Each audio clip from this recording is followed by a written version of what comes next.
반갑습니다. 안녕하세요. 안녕하세요. 저는 인사하겠습니다. 샬롬. 헬로. 반갑습니다.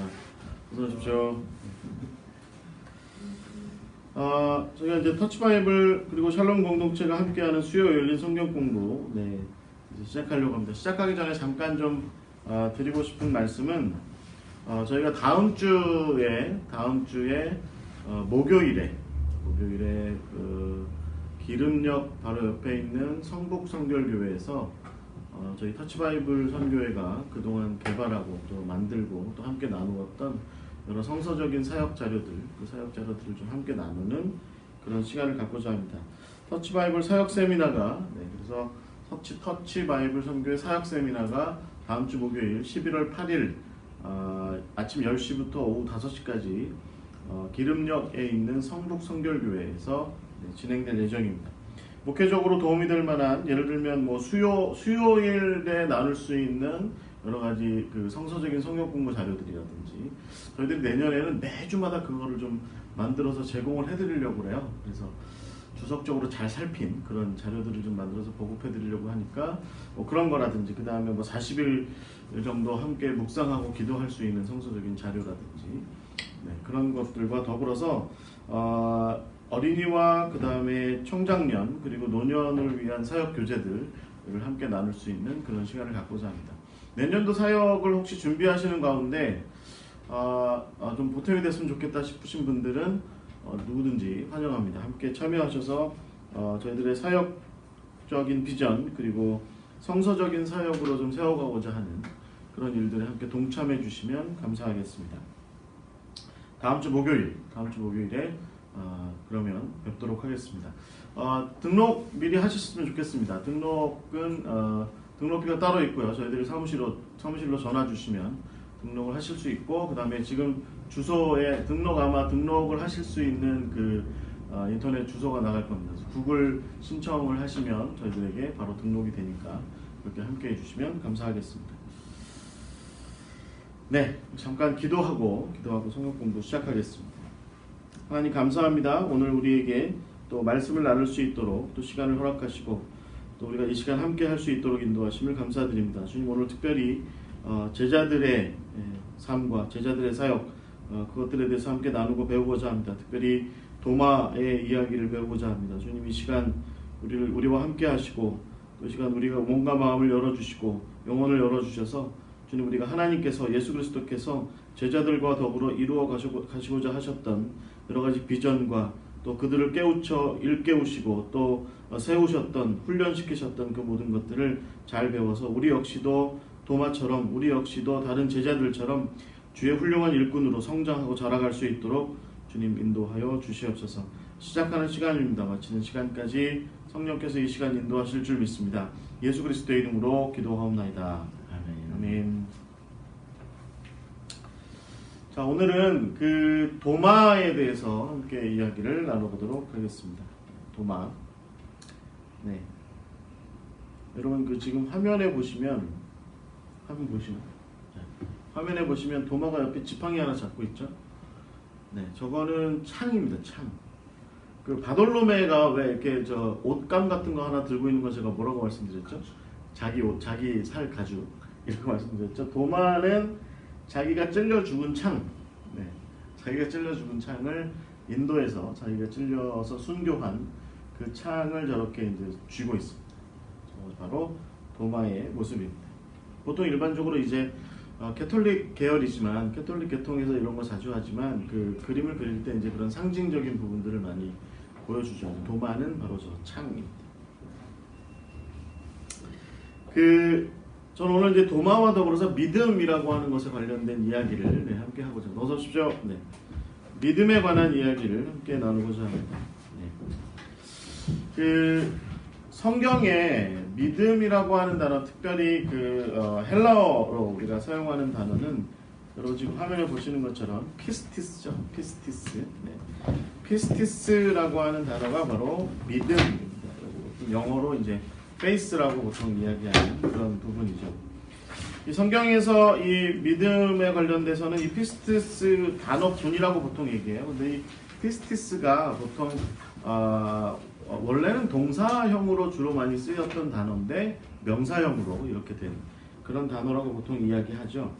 그래서 이제 여기서부터 다시 또 동사가 나와서 이제 피스테오 뭐 이렇게 얘기하면 믿다. 영어로 이제 believe라고 하는 그런 표현이고요. 그 다음에 또 피스토스 그러면 신실하다, 그러니까 faithful하다 뭐 이렇게 이야기할 수 있는 그런 단어들로 보통 사용합니다. 이 믿음이라고 하는 것에 대해서 우리가 좀 한번 좀 진지하게 생각해 보아야 할 필요가 있습니다. 믿는다라고 하는 것이 뭐냐? 우리가 믿는다라고 하는 것을 우리가 어떻게 이야기할 수 있겠느냐? 적어도 믿음이라고 하는 것은 사실은 우리가 절대자와 우리 인간, 믿음이 믿는 어떤 주체자로서 우리 인간과 그 믿음의 대상으로서의 절대자, 그리고 그 사이에 믿음이라고 하는 것, 그 세 가지가 이렇게 존재하는 것 같아요. 그래서 사실 우리가 온전한 믿음이고자 할 때는 사실은 예를 들어서 그 믿음의 어떤 수혜자로서 우리들의 어떤 인간의 어떤 행위 자체의 신실함만 필요한 것이 아니고, 사실은 믿음이라고 하는 것은 우리의 믿음의 대상으로서의 어떤 기여자, 그러니까 믿음을 제공하는 그런 쪽의 수요자 쪽의 하나님 편에, 우리 기독교 편으로 얘기하자면 하나님 자체의 신실함도 사실은 중요하고, 그 다음에 믿음을 실제로 이제 수행하는, 믿는다 우리가 이렇게 이야기하는 인간 편에서의 신실함도 사실은 중요하고, 무엇보다 그 믿음이라고 하는 것 그 자체도 신실해야만이, 그래서 이 삼박자가 잘 맞아야만이 사실은 우리가 온전한 믿음 이렇게 이제 이야기를 할 수 있을 것 같아요. 이런 이 믿음의 삼박자의 이 신실함의 근원은 당연히 삼위일체 하나님이시겠죠. 네, 삼위일체 하나님. 하나님과 예수 그리스도, 그다음에 성령님 사이의 그 세 분의 어떤 신실한 관계, 서로 믿는 관계, 서로 믿음의 어떤 굳건한 그런 관계 속에서 사실은 믿음이라고 하는 것이 오늘 우리에게도 여전히 신실할 수 있다. 우리도 역시 그 믿음이라고 하는 것을 기반으로 신앙, 하나님을 만날 수 있고, 하나님을 경험할 수 있고, 하나님의 구원을 믿을 수 있고, 하나님의 나라를 기다릴 수 있다. 이렇게 이야기할 수 있을 것 같아요. 그러니까 하나님의 그 상호 믿음의 관계를 통해서 결국은 우리 피조물 인간에게도 동일한 방식으로 믿음이라고 하는 것으로 살아갈 수 있도록 하는 그런 힘이, 그런 것들이 생길 수 있다라고 하는 것이죠. 성경에서는 믿음에 대해서 어떻게 이야기할까요? 우리가 성서적 믿음이라고 이야기하면 보통 우리는 이런 부분을 쉽게 합니다. 제가 이제 좀 오늘 성경 공부를 통해서 여러분들과 더불어서 함께 좀 나누고자 하는 건 뭐냐면, 믿음 그러면 일반적으로 믿는다 안 믿는다에 대한 이야기를 쉽게 해요. 믿는다 안 믿는다. 그러니까 그 믿음과 불신앙, 그러니까 신앙과 불신앙의 구분으로 보통 이렇게 이야기를 하죠. 이게 보통 우리가 이제 쉽게 구분하는 그런 부분입니다.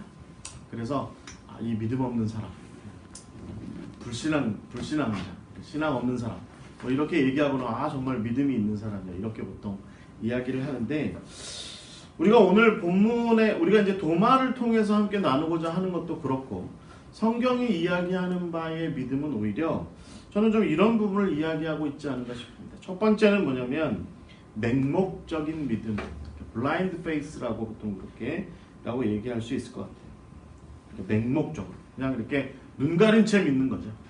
여기 저 영어 표현 그대로 눈 가린 채 믿는 거죠. 그리고 그냥 자기만 딱 이렇게 생각하는, 그것만 생각하는 굉장히 주관적인 태도의 그런 믿음이라고 얘기할 수 있는데, 그리고 믿음에 대해서 굉장히 많이 좀 흔들린다는 이런 모습들이 있을 수 있죠. 그 다음이 뭐가 있냐면 회의하는 믿음, 의심하는 믿음이죠. doubting faith라고 좀 생각할 수 있습니다. 의심하는 믿음, 그것도 믿음이냐? 근데 우리가 한번 이것도 믿음이라고 한번 생각을 해보자는 거죠. 세 번째는 이제 마지막으로 우리가 보통 일반적으로 믿음 좋은 사람들의 태도에서 볼 수 있는 것 같은 그런 건강한 믿음, 이렇게 얘기할 수 있을 것 같아요. 그럼 민수기 14장에 보시면 이스라엘 백성들이 이렇게 모세와 아론한테 이야기합니다. 우리를 왜 여기까지 끌고 나와서 우리를 이렇게 생고생 시키느냐, 왜 우리를 여기까지 데리고 나서 우리라고 이렇게 힘들게 만드느냐, 이제 이런 이야기를 합니다.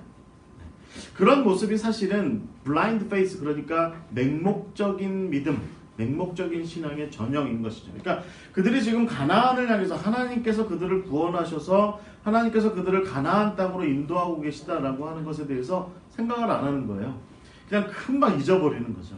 금방 또 망각하는 거예요. 그들이 원래 지금 이 길을 따라 나선 목적이나 이유 뭐 이런 것들은 다 망각하고 잊어버리고 잃어버린 채 그냥 지금 현재 상황에 대해서 흔들리고 현재 상황 속에서 두려워하고 무서워하고 또 불평하고 이런 모습을 갖는 이 이스라엘 백성들의 이 민수기에 등장하는 그 광야길의 그 모습처럼 사실은 이것이 바로 우리가 맹목적인 믿음의 한 모습이다. 이렇게 생각할 수 있죠. 그런 거 많이 있죠. 신앙생활 하다 보면 이런 믿음의 모습이 있습니다. 지금 우리가 어디로 가고 있는 것에 대해서 알거나 모르거나 간에 그런 것들은 잘 생각하지 않고 목적을 생각하지 않고 가야 할 바를 생각하지 않고 지금 현재의 모습 속에서 빠져가지고 그냥 왜 나한테 지금 이런 일이 있어? 라고 생각하고 지금 자기가 여기에 나와 있는지 생각하지도 않고 하는 그런 모습이 있을 수 있습니다. 지난주일날 이제 저희 집사람이 사역하는 교회에 한 청년이 아침에 좀 늦잠을 잤대요. 그래서 늦게 교회에 왔대요. 그 어머니 집사님이 그랬대요. 교회 가야 된다고 오늘 너 그 아동부 행사 있지 않냐고 빨리 가야 된다고 그랬더니 이 친구가 자다가 말고 이렇게 얘기했대요. 나 더 이상 귀찮게 하면 나 앞으로 평생 교회 안 다닐 거야. 그랬대. 그래서 그 어머니 집사님이 무서워서 안 깨웠대요. 무서워서 안 깨웠대요. 그러니까 이런 모습이 사실 우리한테 있을 수 있습니다. 이런 모습이 우리한테 얼마든지 있을 수 있고 이런 것들을 우리가 좀 맹목적인 신앙 이렇게 이야기할 수 있을 것 같아요. 여러분 또 회의하는 그러니까 의심하는 믿음 성경에 전혀 이런 모습이 없을까요? 이런 사람들은 전부 다 불신앙자로 이렇게 다 처리해 버렸을까요? 하나님께서 정말 이 회의하는 믿음 그러니까 의심하는 믿음에 대해서 그냥 그거 이거 그런 거 다 잘못된 거야 라고 이렇게 무시해 버렸을까요? 그렇지 않습니다. 여러분 모세가 떨기나무 앞에서 하나님 제가 바로 앞에서 바로의 술객들 앞에서 어떻게 하나님의 능력이 있은 그 모습을 좀 보일 수 있을까요? 하나님께서 어떻게 하세요? 네 지팡이를 던져라.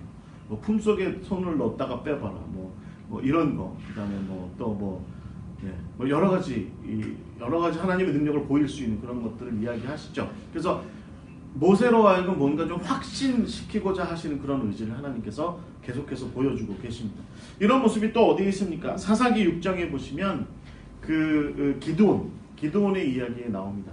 제가 이스라엘 백성들을 구원해야 되는 그 사사로 일을 해야 된다고 한다면 그리고 이런 일들이 하나님께서 저에게 정말로 시키시는 일이라고 한다면 저 그 타작마당에 있는 내가 그 양털 뭉치를 좀 갖다 놓을 테니까 그걸 좀 적셔 주십시오. 다른 데는 다 말라놓지. 또 반대로 이야기하기도 하고. 하나님께서 다 어떻게 하세요? 다 들어주시죠. 속으로 이렇게 생각하셨을 것 같아요. 이 자식 봐라. 이런 생각하셨을 것 같아요. 이 녀석 봐라. 왜 나를 이렇게 못 믿어? 라고 생각하시면서 그럼에도 불구하고 그런 어떤 의심스러운 확인 절차에 대해서 관심을 가지시죠. 그리고 그걸 무시하지 않으십니다. 그대로 또 그렇게 보여주시는 그런 모습을 볼 수 있습니다. 그 외에 이제 사실은 이제 제가 건강한 신앙에 대해서는 특별히 토를 달지 않겠습니다. 성경에 사실은 우리가 건강한 신앙인의 모습들도 여러 곳에서 그래서 우리가 신실하다 싶은 그런 신앙인의 자세들을 여러 곳에서 우리가 볼 수 있습니다. 그런 가운데 우리가 오늘 적어도 이 신앙이라고 하는 게 뭐냐, 우리가 믿는다라고 하는 것이 무엇이냐라고 하는 것에 관련해서 도마의 이야기가 이제 이 테마 안으로 이 신앙을 믿는다라고 하는 것에 그 테마 안으로 들어올 수 있을 것 같아요. 그래서 저는 생각하기를 이 맹목적인 믿음, 또 의심하는 믿음, 또 건강한 믿음, 이 세 가지의 단계로 놓고 이걸 만약에 단계로 놓고 보자면 도마는 딱 여기에 들어맞는 사람이다. 딱 여기에 들어맞는 사람이다. 이렇게 이야기할 수 있을 것 같아요. 그러니까 도마는 결국은 아주 맹목적인 믿음에서부터 의심하는 믿음 그리고 아주 건강한 믿음으로 성장했던 사람이었고 그런 부분에서 충분히 자기 내적인 갈등의 과정을 겪었던 사람이라고 우리가 볼 수 있을 것 같습니다. 그러니까 바로 이 도마야말로 사실은 신앙이라고 하는 것의 성숙한 단계로 나아가는 전형적인 모습을 우리가 그의 인생 가운데서 그의 제자의 삶을 통해서 보고 배울 수 있다라고 하는 것이죠. 가장 중요한 건 뭐냐면 이 성숙해 나아가는 과정을 그는 예수님과 더불어 함께 진행하고 있다라고 하는 것이에요. 뭐 예를 들면 우리 그런 거 많이 하죠. 네. 그 뭐 목사님들 뭐 이런 분들 중에 가장 많이 이렇게 하시는 게 뭐예요? 성도들한테 그렇게 얘기하시잖아요. 나 좀 더 성장하고 좀 더 훈련 받기 위해서 세미나 좀 갔다 올게요. 뭐 기도원 좀 갔다 올게요. 이렇게 하고 어딘가 좀 이렇게 떠나서 어디 가서 뭐 그런 것도 떠나서 뭔가를 자기를 훈련하는 그런 경우들이 많이 있는데 뭐 평신도들도 좀 그런 모습들도 있고요.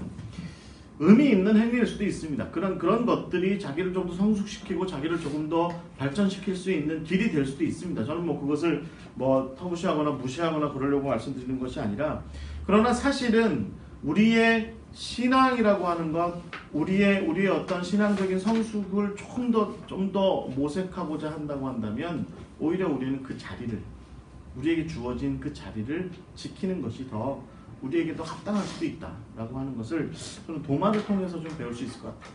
도마가 바로 그런 거죠. 도마는 결국은 그가 그렇게 예수님께서 의도적으로 지난주에 우리가 빌립에 대해서 이야기를 나눌 때도 예수님께서 의도적으로 빌립에게 그렇게 하시잖아요. 예를 들어서 빌립을 시험하시고자 뭐 이런 야 너 이 사람들 먹이려면 얼마나 필요할 것 같아? 뭐 이렇게 물었던 그런 빌립에서 나타난 그런 모습처럼 이 도마에게도 사실은 예수님께서 좀 의도적으로 하시는 모습들이 조금씩 우리가 발견할 수 있는 그런 모습입니다. 그런데 도마는 그 예수님의 훈련 과정, 예수님께서 그 도마를 성숙의 자리로 나아가도록 하시는 그 일련의 과정들을 정말 충실하게 나아가고 그런 과정에 도마는 자기 할 얘기 다 하는 거죠. 말하자면 아니 예수님, 아니 이보시오, 내가 좀 믿으려면 나한테 뭔가를 좀 확실하게 좀 얘기 좀 해보세요. 예수님께서는 하나님께서 모세에게 또 하나님께서 기드온에게 하셨던 것처럼 도마에게도 똑같이 하세요. 그래? 내가 보여줄게.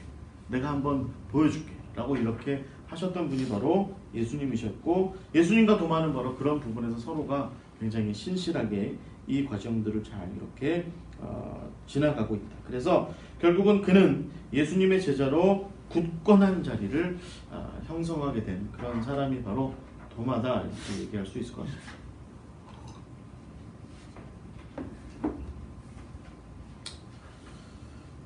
네, 저희가 이 PPL을 좀 하려고요. 네, 컵 이쁘지 않습니까? 목사님 빨리 이쁘다고 해주세요. 아름다워요. 네. PPL을 하려고. 저희 터치바이블 선교회가 저희 1년 동안 후원하신 여러분들에게 감사해서 이렇게 컵을 만들어서 지금 보내고 있습니다. 지금 이렇게 그 방송을 보시는 분들 중에 혹시 나 후원하고 있는데 컵 못 받았어 하신 분들은 11월 달 안에 다시 연락 주시면 저희가 진짜로 받으셨는지 못 받으셨는지 확인해보고 다시 보내드리도록 하겠습니다. 그 하나의 목숨을 건 목사님은 있겠죠. 그러게요. 이게 중간에 가다가 깨질 수도 있으니까. 그렇죠. 잘 포장해서 보낼 건데 깨질 수도 있으니까. 네. 자, 그래서 이제 우리가 도마에 대해서 함께 좀 이야기를 나눠보고자 합니다. 그래서 저는 도마를 맹목적인 신앙의 단계, 또 의심하는 신앙의 단계, 건강한 신앙의 단계, 그런 과정을 잘 거친 훈련 과정을 잘 거친 그런 제자다 이렇게 얘기하고 싶어요. 다른 제자들이 다 그러면 이런 과정을 다 거쳤냐? 안 거친 것 같아요. 그냥 나름대로 간 것 같아요. 나름대로. 또 예수님께서는 굉장히 제가 보기에는 개별화된 학습을 잘 하신 것 같습니다. 개별화된 교수 학습을 잘 활용하셔서 아마 도마에게만 각별하게 이런 방법을 쓰신 거 아닌가 싶습니다. 자, 이제 도마에 대해서 이야기를 나눠보도록 하겠습니다. 첫 번째 장에서 제가 말씀드린 것처럼 저 도마가 쥐고 있는 저것은 창입니다. 창. 그림에 보시면 창입니다. 저 창이 자기를 보호하기 위한 창이거나 뭐 한 게 아니라 도마가 전도여행 다니면서 창수를 썼던 무슨 뭐 무협지 고수다 이렇게 생각하시면 안 됩니다. 도마는 저 창에 찔려 죽은 거예요. 저 창에 찔려 죽은 자기 창, 자기가 순교한 그 자기 창을 가지고 다닙니다. 저는 안 가봤는데 우리 김일광 목사님 갔다 오셨는데 인도 참나에 가면 이거 창 옆에 도마 무덤 멸고 창이 옆에 이렇게 있다고. 그 도마가 거기 누워 계신 분이 진짜고 도마인지는 잘 모르겠고 아르메니아로 일단 유해가 옮겨졌다고 제가 알고 있습니다. 그래서 도마가 정말 거기 있었냐? 그건 맞는 것 같고 도마의 유해가 지금 첸나이에 있냐, 인도에 있냐, 일부분만 있는지 아니면 뭐 다 옮겨졌는지는 잘 모르겠습니다. 근데 아마 도마의 유해도 다른 사도들의 유해처럼 많이 흩어졌습니다. 그 유골이 많이 흩어져서 뭐 굉장히 전역으로 이렇게 좀 많이 흩어졌습니다. 탈리기도 하고 그런 일들이 많았습니다. 흠쳐가기도 그런 일들이 많았는데 지금 혹시 제가 먼저 말씀드리는데 인도 첸나이에 가셔서 도마의 무덤을 보실 거예요. 관을 보시고 이 유리관으로 된 거기에 이제 도마가 누워 있고 그 앞에 창이 이렇게 있어요. 아 이게 도마구나. 이게 도마가 정말 여기 있는 건가? 네, 그건 묻지 마세요. 그냥 뭐 거기 있겠습니까? 하늘나라에 계시겠지. 네. 그렇게 생각하시면 좋을 것 같습니다. 자, 의심하는 제자에서 고백하는 제자로가 이제 오늘 우리가 함께 이야기를 나누고자 하는 부분인데요. 도마라고 하는 이름은요, 아람어나 히브리어로 테오마라고 보통 이렇게 이야기하는데 이게 쌍둥이라는 뜻입니다. 그런데 이 도마를 같은 의미의 헬라식으로 명명한 것이 뭐냐면 이제 요한복음에 나오는 이름 디두모라는 뜻입니다. 디두모도 역시 쌍둥이라는 뜻을 가지고 있습니다. 우리가 이제 도마는 사실은 이거 외에 그리고 요한복음에 나와 있는 몇 구절 그렇게 그 예수님과 나누었던 대화상의 몇 구절 외에는 도마에 대해서 알 수 있는 부분은 없습니다. 그런데 이제 두 가지 정도는 좀 추정해 볼 수 있습니다. 첫 번째는 뭐냐면 그의 이름이 아람이나 히브리식으로 이제 이렇게 도마 이렇게 돼 있고 또 디두모라고도 이렇게 불렸던 것으로 보아서 그가 안드레나 빌립처럼 갈릴리에 살았으나 갈릴리 주변에서 헬라 사람들과 많이 접촉하며 헬라식 이름을 많이 사용했던 그런 사람이 아니었을까 이렇게 생각해 볼 수 있을 것 같습니다. 또 뭐 이제 그 기독교 우리 신학자들 중에 많은 분들은 이 도마가 결국에는 초기 기독교인들 그룹 중에 여러분 사도행전에 보시면 7 집사들처럼 그 7 집사들이 대부분이 헬라파 사람들이죠.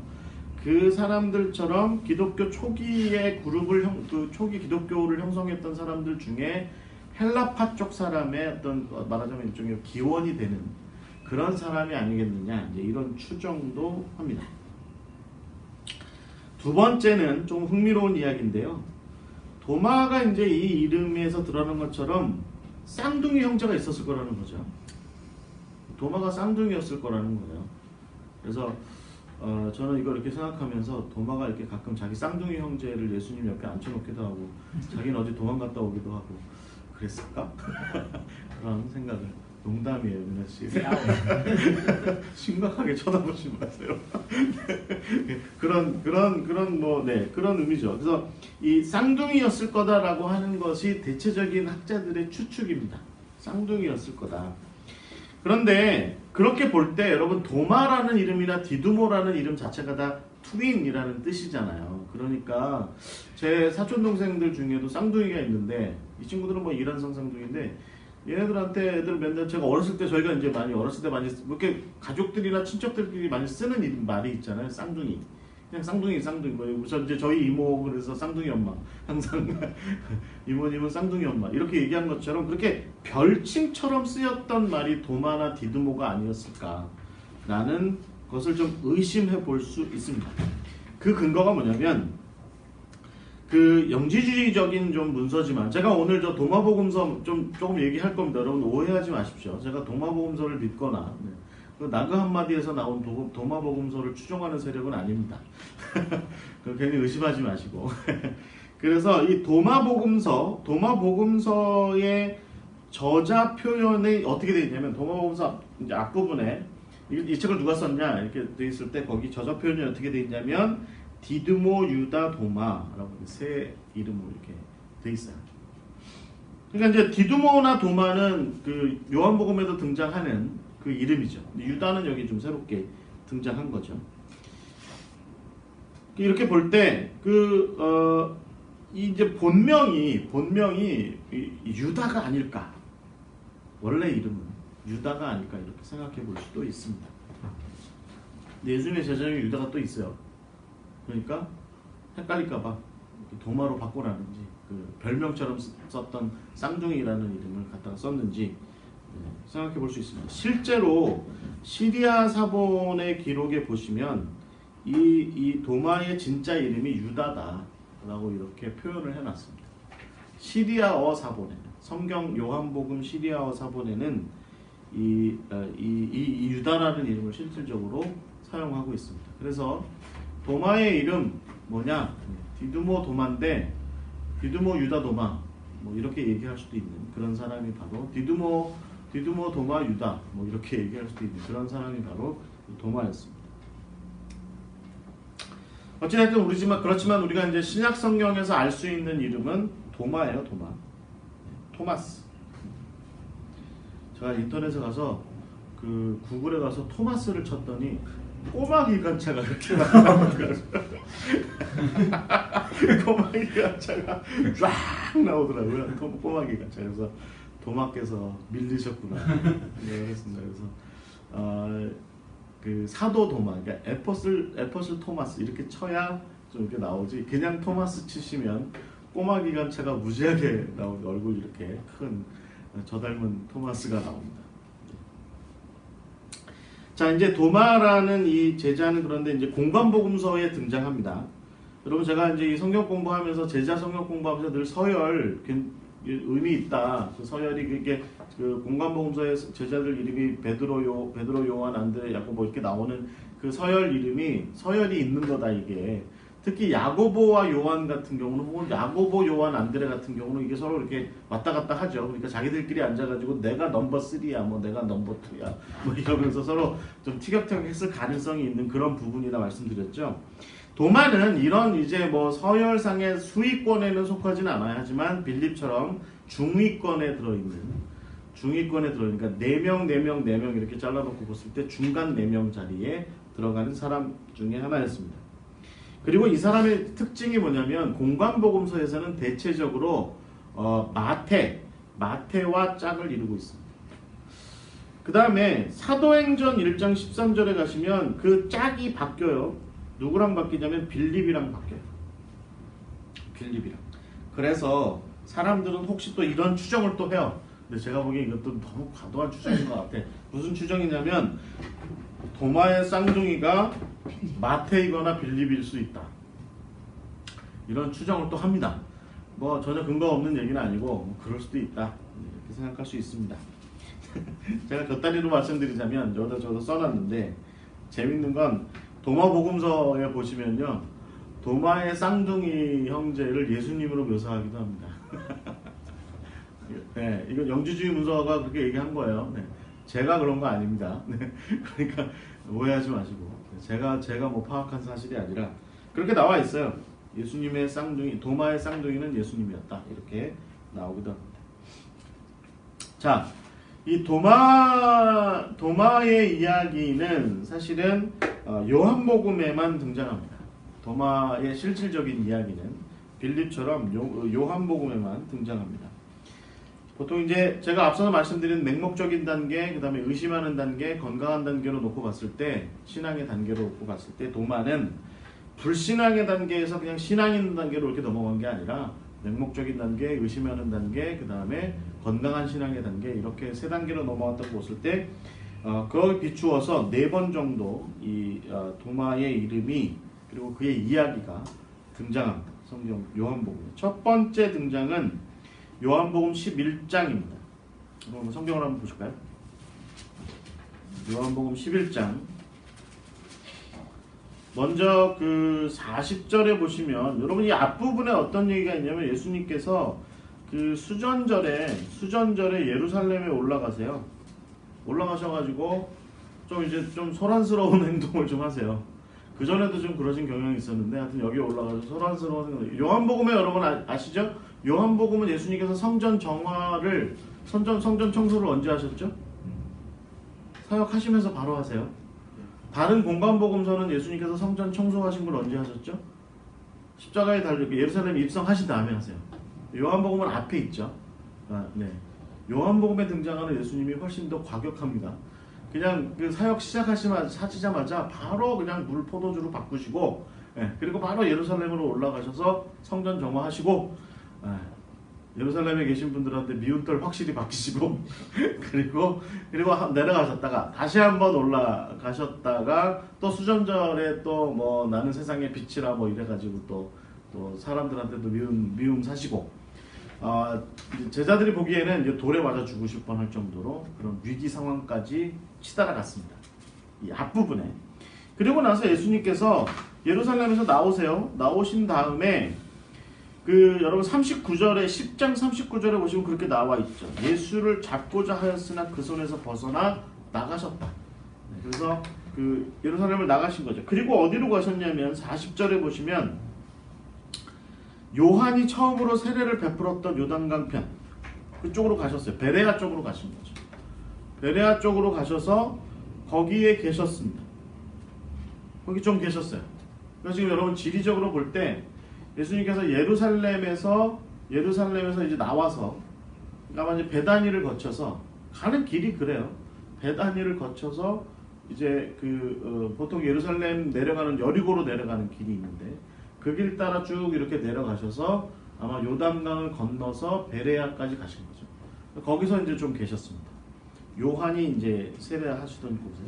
근데 거기 가 있는데 베다니에 있는 나사로가 예수님 친구였겠죠. 나사로가 아프다 하는 얘기를 들어요. 여러분 제가 지금 코스를 말씀드렸죠. 예루살렘에서 감람산을 넘으면 베다니가 바로 나와요. 벳바게가 있고 바로 밑에 베다니가 있습니다. 예수님께서 그냥 지나치셨을 리가 없을 길입니다. 이렇게 가다가 아마도 하다못해 이렇게 나사로한테 손짓이라도 하고 가셨을지 몰라요. 나사로 잘 있어? 나 근데 지금 나 도망가야 돼. 지금 쫓아와 쟤네들이. 그래서 난 간다. 그리고 가셨는데 가셨을 때까지만 해도 나사로가 아마 괜찮았을지도 모르죠. 그런데 베레아에 계시던 중에 이 병자 나사로에 대한 이야기를 들었는데 이게 점점 상태가 안 좋아져서 뭐 얘기는 다 그렇고 상태가 안 좋아져서 이제 위중해진 거죠. 여러분 거기 6절에 보시면 이렇게 되어 있습니다. 나사로가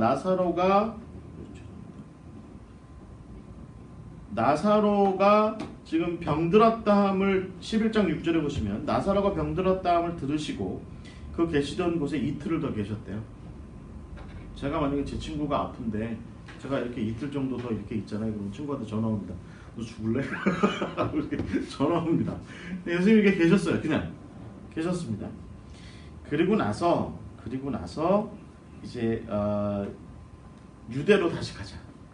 예루살렘으로, 그러니까 베다니 쪽으로 다시 가시려고 하는 거죠. 제자들이 뭐라고 합니까? 유대인들이 돌로 치려고 하는데 또 그리로 가시려고 합니까? 묻습니다. 그 다음에 예수님께서 약간 난해한 듯한 표현을 하시는데 낮이 12시간이 아니냐, 사람이 낮에 다니면 이 세상의 빛을 봄으로 실족하지 아니하고 밤에 다니면 빛이 그 사람 안에 없는 거로 실족하느니라. 빛 가운데 거하면 아무 문제가 없을 거야.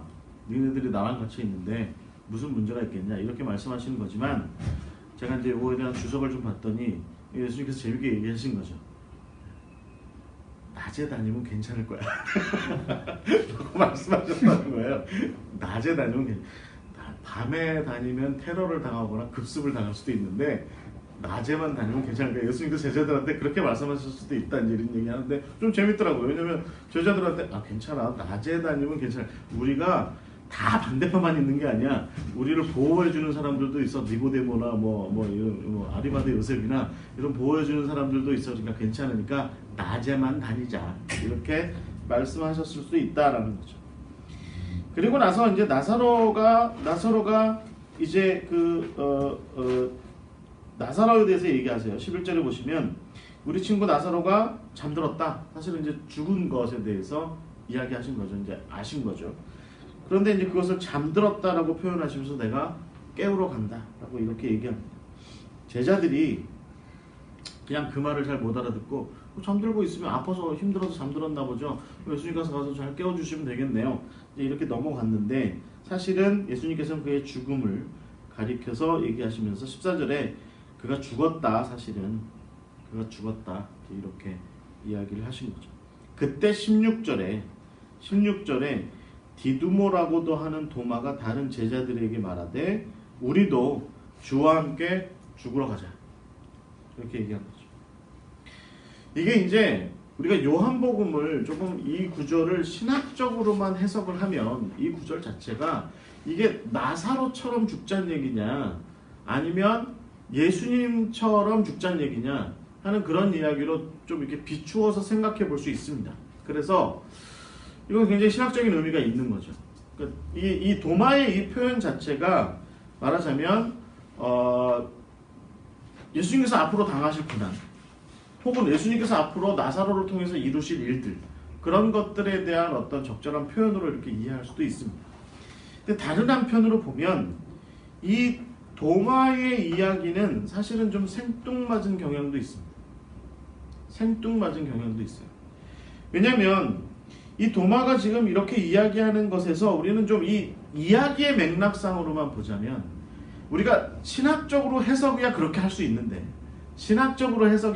있는데 도마의 입장에서 놓고 보자면 그리고 다른 제자들과 예수님의 대화의 국면을 좀 이렇게 살펴보면서 도마의 이야기로 넘어와 보면 도마는 지금 이 상황을 좀 당황스럽게 받아들인 거죠. 아니 올라가면 죽는다는데 올라가면 돌 맞는다니까 아 왜 그러세요 예수님 이라고 이렇게 생각하는 그런 모습이 있다는 거죠. 아니 친구 아프고 친구 죽은 문제가 있는 건 알겠는데 그렇게 예루살렘에 지금 그 근처로까지 가시면 상황은 굉장히 어려워질 수도 있는데 라는 생각을 지금 하고 있는 겁니다. 도마는 어떻게 보면 예수님의 행보의 그 뜻을 알지 못했고 어떻게 보면 그 뜻의 의미도 잘 알고 싶지 않은 상황. 지금은 설사 예수님께서 나사로를 살리고자 하시는 그런 의미, 그 다음에 그 나사로를 죽은 자 가운데서 다시 살리시는 것이 예수님께서 앞으로 당하실 십자가의 고난에 그 다음에 그 이후에 이어질 부활에 대한 굉장히 중요한 어떤 전조적인 어떤 의미를 분명히 갖고 있다라고 하는 것, 그런 거 다 무시하고 지금 도마는 무슨 생각을 하고 있는 거냐면 죽으러 가신다고요? 이런 무슨 얘기를 하시는 거예요? 하시면서 지금 다른 제자들한테 지금 뭐라고 얘기하고 있죠? 다른 제자들한테 야 우리 지금 죽으러 가는 거야. 우리 다 지금 죽으러 가는 거야. 우리 다 죽으러 가는 거라고. 알고 있어? 우리 다 죽으러 가는 거야. 라고 이렇게 얘기하는 그런 모습인 거죠. 여러분 이 모습이 제가 서두에서 말씀드렸던 민수기 14장에 나와 있는 이스라엘 백성들의 모습과 그닥 다르지 않습니다. 이스라엘 백성들은요, 그들이 10번의 재앙, 9번의 재앙과 마지막 10번째에 정말 하나님의 대단하신 승리를 이루셨던 그런 일들을 다 목격했고, 하나님께서 애굽 땅 가운데서 어떤 일들을 이루셨고, 하나님께서 홍해에서 어떤 일들을 이루셨고, 하나님께서 시내산까지 이르시는 길 가운데 어떤 일들을 이루셨고, 시내산에서 또 그들에게 어떤 모습을 보이셨으며, 시내산에서 또 그들이 잠깐의 불순종을 한 이후로 어떤 일들이 또 있었는지에 대해서 다 알고 있는 상황에서 그 이후에 광야길을 걸어가던 중에 그들이 얘기하죠. 우리가 차라리 거기에 애굽 땅에 남아 있었으면 그러면 우리가 지금 이렇게 지금 힘들지 않았을 텐데 라고 얘기하는 거죠. 여러분 맹목적인 신앙이라고 하는 것이 무지한 신앙이라고 생각하시면 안 될 것 같아요. 그것은 굉장히 어떻게 보면 자기 중심적인 편리성에 근거한 그런 신앙이죠. 자기 중심적인 편리성. 너무 자기 중심적인 편리성을 너무 따지다 보니까 그러다 보니까 지금 발생하고 있는 내 주변에서 일어나고 있는 그 모든 일들에 대해서 그것에 대해서 하나님께서 뜻하신 바 또 예수님께서 지금 뜻하시는 바의 의미를 보지 못하는 겁니다. 보지 못하는 거예요. 아니 예수님 다 알겠는데요. 나 지금 배고파. 나 지금 배고파. 나 힘들어. 나 목말라. 나 어려워. 나 피곤해. 하는 그런 식의 생각들, 그런 식의 정말 자기중심적인 생각들 앞에서 결국은 지금 맥락을 잃어가고 있는 거예요. 맥락을 잃어가고 있는 모습이 바로 이 도마의 모습이다라는 거죠. 눈이 감겨버리는 거죠. 여러분, 우리 이런 모습 있죠. 꼭 예수님하고의 관계뿐만 아니라 사람과의 관계에서도 맥락을 잃어요. 가끔 헛소리하죠. 그러다 보면 가끔 헛소리합니다. 내가 지금 이분과의 관계가 어떤 지금 상황인데 그 관계의 맥락을 충분히 앞뒤를 고려해 보면 하지 말아야 될 이야기들이 있고 또 조심해야 될 부분도 있고 또 고려하고 생각해서 잘 격려해야 될 표현들도 있을 텐데 우리는 도마처럼 이야기합니다. 에라, 우리도 죽으러 가자. 에라, 죽으러 가자. 우리 죽으러 가자. 어제 장례식장 가가지고 아버지 돌아가셔서 아이고 하고 있는데 그 옆에 가서 우리도 죽으러 가자 그러고 이런 걸 하면 정말 맥락 없는 행동이죠. 맥락 없는 행동. 그래서 저는 이 도마의 모습에서 사실은 이 광야의 이스라엘 백성과 같은 그런 어떤 예수님을 따르는 제자로서의 맥락, 가나안을 향해서 나아가는 모세의 영도 아래, 모세와 아론의 이끄는 어떤 지도 아래 가나안을 향해서 나아가고 있다라고 하는 그 맥락을 생각하지 않은 채로 말하고 있는 모습, 혹은 예수님을 따르고 있는 와중에 자기가 제자로서의 맥락을 생각하지 않은 채로 말하고 있는 이런 모습, 이런 모습이 바로 우리가 볼 수 있는 바로 이 그 맹목적인, 그러니까 맹목적인 추정이었던 겁니다. 사실은 내가 왜 따르는지, 내가 왜 지금 여기를 왜 가고 있는지, 이 길을 왜 가고 있는지, 내가 지금 여기 왜 서 있는지, 이런 맥락을 이해하지 못하는 그런 모습들이 분명 우리에게 있을 수 있고 바로 그것이 바로 이 도마의 모습일 수 있다는 거죠. 자, 두 번째의 도마의 모습을 좀 볼 필요가 있을 것 같아요. 두 번째는 어디냐면 여러분 이 그림에 보시는 것처럼 마지막 다락방의 이야기입니다. 이 다락방에 예수님께서 베드로의 지금 발을 씻겨주시고 있는 그림인데 저 옆에 어디에 도마가 있겠죠. 도마는 이 두 번째 등장이 있기 전까지, 그러니까 도마에 지금 만약에 우리가 이게 맥락의 부분에서 이 스토리의 컨텍스트의 부분에서 이 11장에 도마가 보이고 있는 이런 태도에 비추어서 도마는 저 같으면 아유 예수님 따라다니다가 돌 맞아 죽겠다.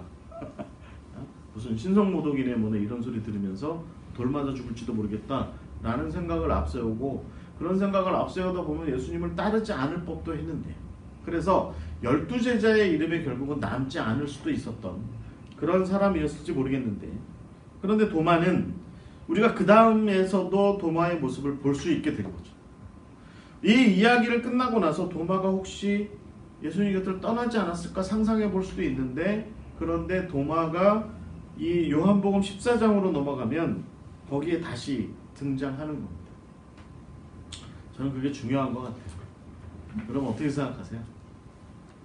사실은 맥락 잘 잡지 못해도 내가 지금 뭘 하고 있는 거야, 내가 지금 어디를 가고 있는 거야 라고 하는 것이 잘 잡히지 않고 이해가 되지 않고 납득이 되지 않고 받아들여지지 않고 하는 그런 상황이라 할지라도 때로는 그 자리를 지키는 것이 필요할 때가 있습니다. 우리는 사실은 내가 충분히 납득된 채로, 내가 충분히 이해된 채로 그 길을 가야 되겠다라는 그런 생각을 앞세울 수도 있어요. 그런데 사실은 특별히 신앙의 길에서는 그런 것 같아요. 이번 돌아오는 주에 저희 샬롬교회가 이제 세례를 해요.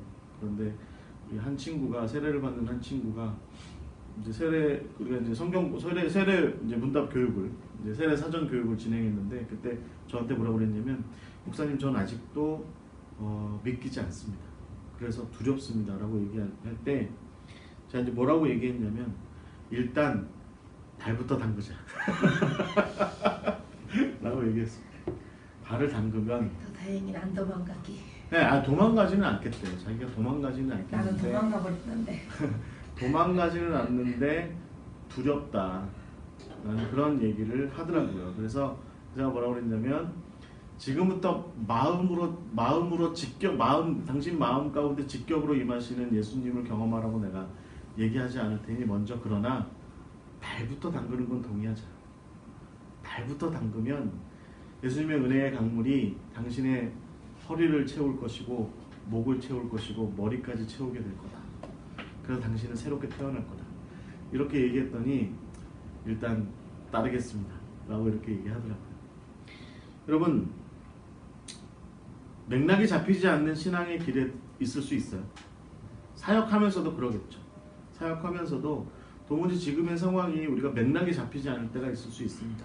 그래서 내가 지금 하고 있는 행동들이 먼저 하나님의 나라의 큰 비전에 비추어 볼 때, 혹은 내가 예수님의 십자가의 길에 비추어서 내가 나아가는 그 전체의 맥락에서 볼 때 도무지 내가 지금 어디에 있는지 무엇을 하고 있는지 알지 못할 때가 있습니다. 그럴 때 도마처럼 그래서 헛소리할 수도 있습니다. 도마처럼 그래서 이상한 말하고 이상한 행동할 수도 있고, 앞뒤 안 맞는 행동, 다른 모든 예수님의 길을 잘 따르는 사람들에 비추면 정말 허접하기 짝이 없는, 부족하기 짝이 없는 그런 행동을 할 수도 있어요. 그런데 그럼에도 불구하고 우리는 그 길을 벗어나지 않는 것이 중요할 것 같습니다. 그럼에도 불구하고, 그러나 내가 잘 이해가 될 때까지, 내가 이 맥락 가운데 제대로 잘 서는 그날까지 나는 여기를 벗어나지 말아야겠다라는 생각을 갖는 것도 중요할 것 같아요. 주변에 혹시 그런 맥락을 잃은 신앙에, 맥락을 잃은 신앙의 길에 들어서서 맹목적으로 빠져들어가고 있는 그런 우리 주변에 형제와 자매들이 있으면 지금 잘 보이지 않아도 일단 여기 함께 합시다, 여기 있읍시다 라고 이렇게 권하는 것도 중요할 것 같습니다. 자, 어찌됐든 도마는 거기에서 예수님을 등지지 않았고요. 조금 당황스러웠을지언정 그는 예수님과 동행하는 그 길을 계속 이어갔습니다. 그는 이제 막연하게 맹목적이지 않은 수준으로 조금 올라서려고 하는 그런 모습을 보이기도 합니다. 그것을 우리가 어디에서 보게 되냐면 바로 예수님과 제자로서의 도마의 그 대화 2회전, 거기에서 볼 수 있습니다. 예수님께서는 지금 이제 상황이 바뀌어서 지금 제가 말씀드린 것처럼 예수님께서는 지금 다락방에 계세요. 제자들과 더불어 만찬을 하시고, 발을 씻기시고 만찬을 하시고, 그리고 대화를 하십니다. 예수님은 이것이 마지막 시간이라고 생각하시고 지금 굉장히 아주 장시간에 걸쳐서 설교하시고 기도하고 계세요. 예수님이 이제 곧 성전에 붙들려 가실 것이고, 이 마지막이 되실 시간, 이 시간에 제자들을 가르치는데, 조금이라도 더 제자들을 확신시키는데 지금 열심히 노력하고 계신 거죠. 한참 예수님께서 이제 어떤 부분을 말씀하고 계셨냐면, 여러분 14장을 보시면, 요한복음 14장을 보시면, 너희가 마음에 근심하지 말아라, 나를 믿어라, 이렇게 말씀하시면서 내 아버지 집에 대해서, 하나님의 집, 하나님의 나라에 대해서 말씀하시고, 내가 그것을 준비하고 예배하기 위해서 간다, 이렇게 말씀하셨습니다. 도마가 당장 거기에 대화에 뛰어들었습니다. 뭐라고 얘기하냐면 5절에 보시면, 주여 주께서 어디로 가시는지 우리가 알지 못하거늘 그 길을 우리가 어찌 알겠습니까? 그 길을 우리에게 가르쳐 주셔야죠. 그 길을 우리에게 알려주셔야죠. 이렇게 얘기한 겁니다. 여러분, 도마의 질문은 굉장히 간단한 겁니다. 그 길을 알지 못하고 그 길에 대한 확증적인 지식을 갖지 못하고 있는데 어떻게 우리가 그 길을 따라서 예수님이 계신 그곳, 예수님께서 예비하고 계시다는 그곳으로 갈 수 있겠습니까? 라고 이렇게 얘기한 거죠. 여러분, 적어도 이 순간에 오게 되면 도마는 이제 이전에 맥락 없이 이야기하던 것으로부터는 좀 벗어나 있는, 앞뒤 없이 이야기하고 있는 것으로부터는 좀 벗어나 있는 모습으로 나아가고 있는 것을 우리가 보게 돼요. 그러니까 발전이 있는 거죠. 네. 여러분, 발전은 좋은 겁니다. 하여튼 한 발짝이라도 앞으로 나가는 건 좋은 일인 것 같아요. 그래서 지금 도마는 확증하여서 확신할 만한 그 지식을 요청했습니다. 그런데 예수님께서는 그런 도마를 잘 이해하신 듯이 그에게 이렇게 대답하세요. 예수님께서 먼저 말씀하신 건 뭐냐면, 야, 그 길을 모르겠다고? 내가 길이고 진리고 생명이야. 내가 길이고 진리고 생명이야. 라고 말씀하세요. 그리고 당신을 통하지 않고는 하나님의 나라로, 아버지의 나라로 이룰 수 없다, 이렇게 말씀하십니다. 예수님께서 도마에게 하신 말씀의 그 핵심은 굉장히 간단한 거죠. 내가 배울 만한 객관적인 지식을 좀 주세요. 그러니까 저더러 그 길을 따라서 예수님 계신 그곳 하나님 나라, 하나님의 집으로 오라는데 제가 거기로 갈 수 있는 지식과 정보를 주세요. 객관적인 뭔가 자료를 좀 주세요.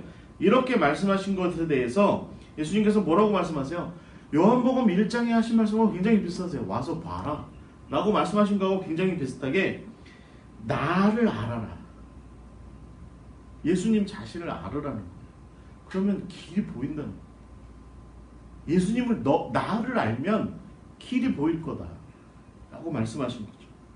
지금 예수님은 그러니까 결국은 지식을 요구하고 있는 객관적인 뭔가 좀 알법할 수 있는 그런 객관적인 지식을 요구하고 있는 도마에게 야, 객관적인 지식을 아는 것도 중요할 수도 있어. 그런데 나를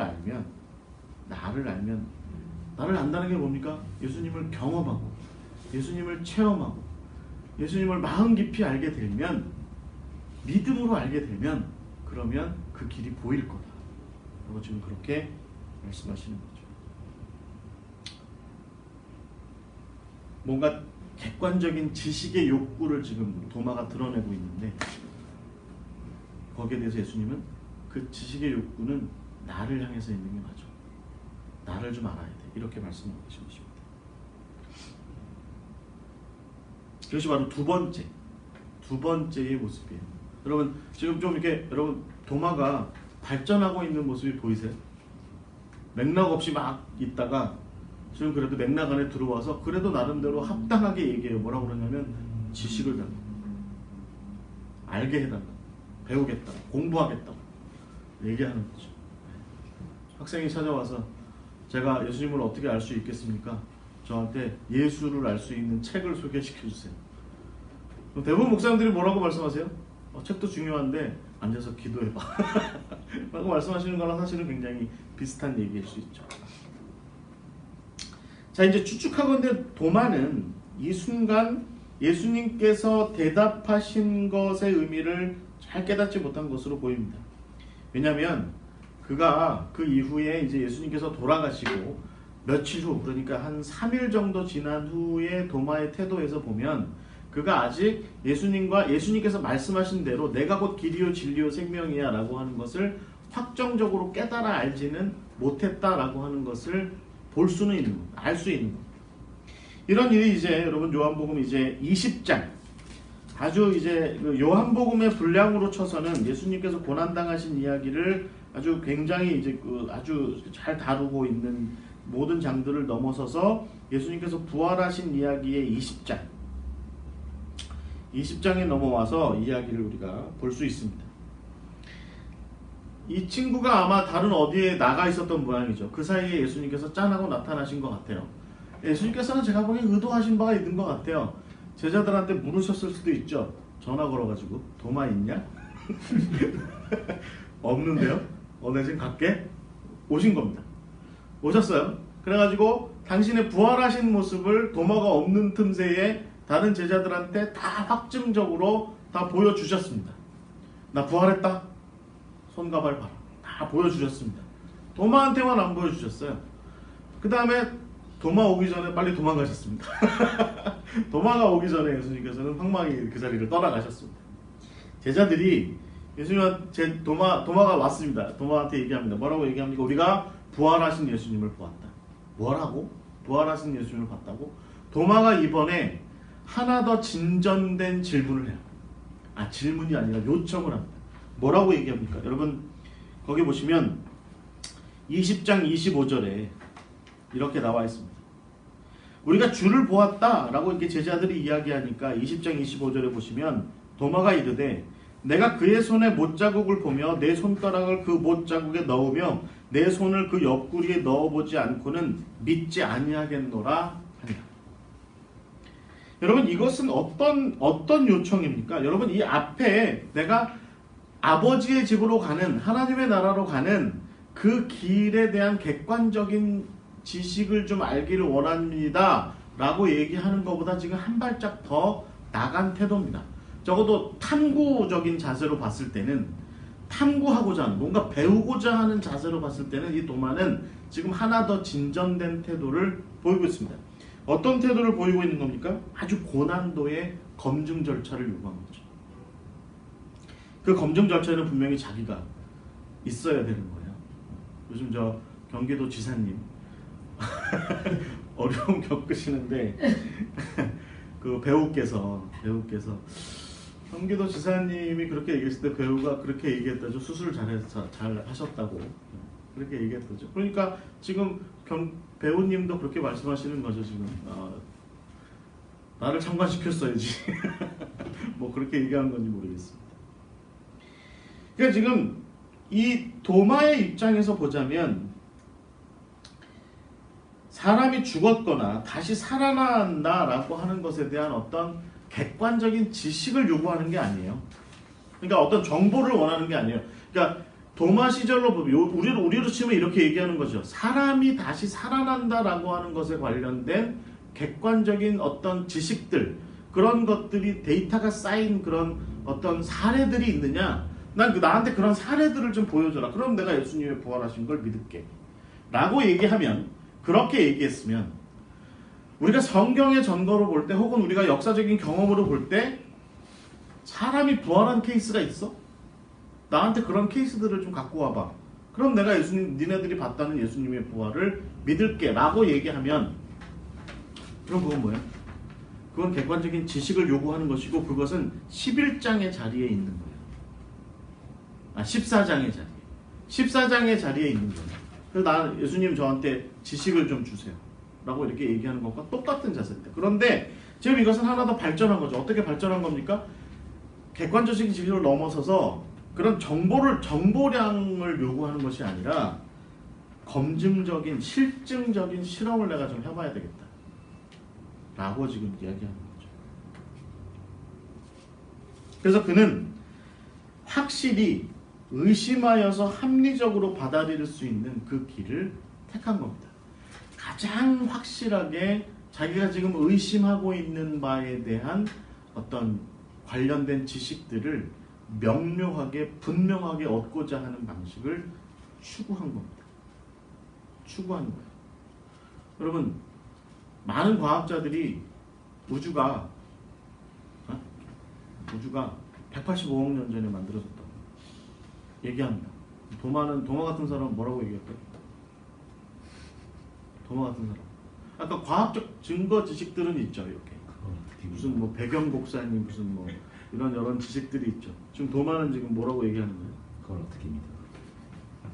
내가 우주가 최초로 만들어졌을 때의 그 순간을 내 눈으로 보고 그 우주가 최초의 요만한 공 정도의 크기였다라고 하는 그 시절의 그 모습을 내 손가락으로 만져보기 전에는 나는 그것을 믿지 못하겠다 라고 얘기하는 거예요. 그러니까 의심 많은 제자지.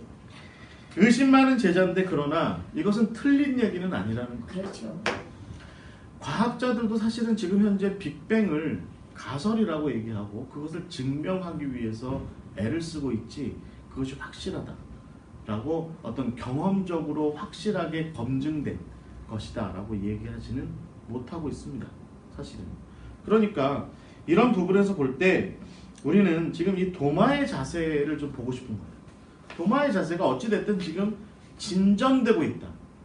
예수님을 향해서 예수님을 더 알고자 하는 면에서 뭔가 탐구적으로 진전하고 있다라고 하는 것을 우리가 잘 볼 수 있는 거죠.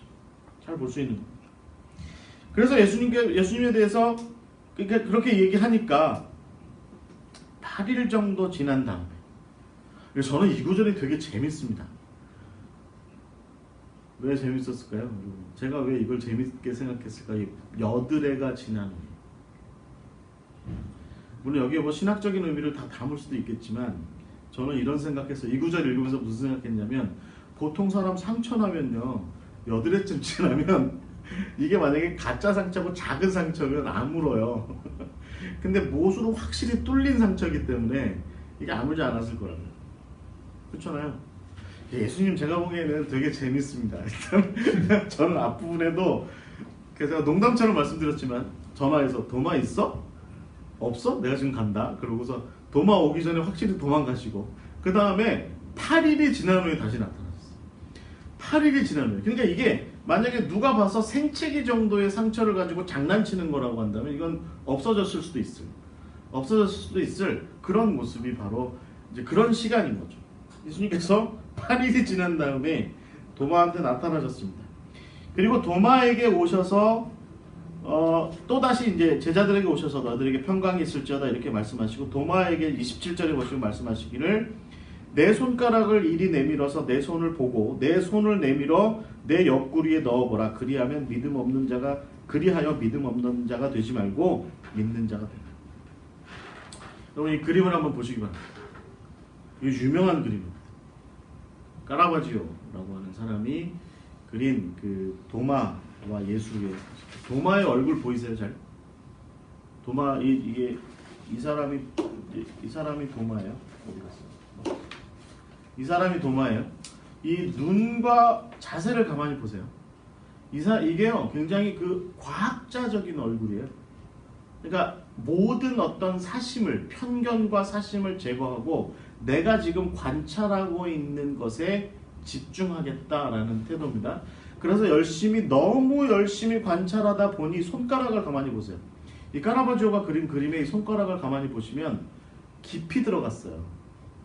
손가락이 이렇게 겉부분만 이렇게 만져본 게 아니라 이렇게 넣었는데 손가락이 좀 꽤 들어갔어요. 이제 예수님 얼굴 보이세요? 목사님 예수님 얼굴 보세요. 예수님 얼굴. 이게 이 그림의 갑권입니다. 예수님이 어떤 표정이냐면 하는 표정입니다. 예수님 얼굴이 아파 막 이런 표정이에요. 살짝 야 그만 너 아파 뭐 이런 표정이에요. 이 까라바지오가 아주 이 그림 제가 보기엔 굉장히 잘 그렸습니다. 이 여기에 나와 있는 도마의 모습이 바로 검증하겠다라고 하는 굉장히 그 말하자면 실증적 태도를 갖고 있는 그런 모습인 것이죠.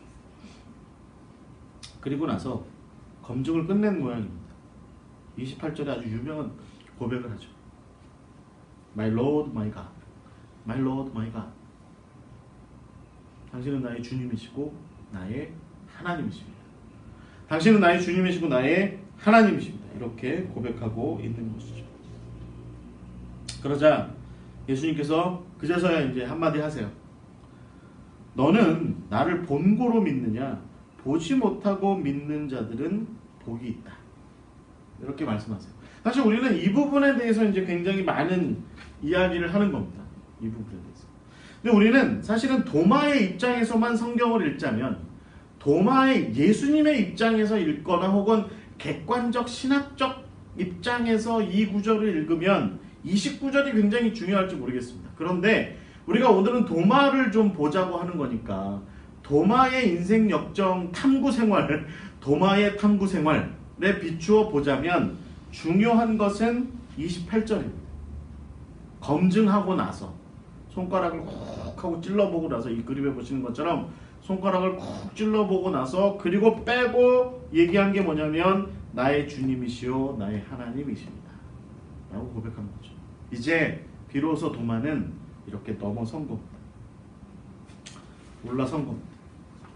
그래서 객관적으로 검증하여 얻는 믿음보다는 보지 않고도 관계 안에서 믿는 믿음, 내가 나를 믿는 그 믿음이 더 가치 있다 이렇게 말씀하시는데 이 예수님의 말씀은 사실은 틀린 부분이 아니에요. 그런데 도마의 입장에서는 사실 이런 게 좀 이해하기가 어려운 거죠. 그러면 이게 단순히 도마의 입장에서만 어렵겠습니까? 우리도 어려워요. 사실은. 우리는 이 성경을 지난주에도 저희가 그 세계관 공부하면서 이 엔트라이트가 얘기한 것 중에 정말 저는 관심 있게 생각하는 게 뭐냐면 우리는 가끔 성경을 3인칭 전지적 관점에서 읽어요. 3인칭 전지적 관점. 그건 뭐죠? 나는 다 알고 있어. 뭐 이런 자세로 읽는 거죠. 나는 도마가 아니야. 이런 자세로 읽는 거죠.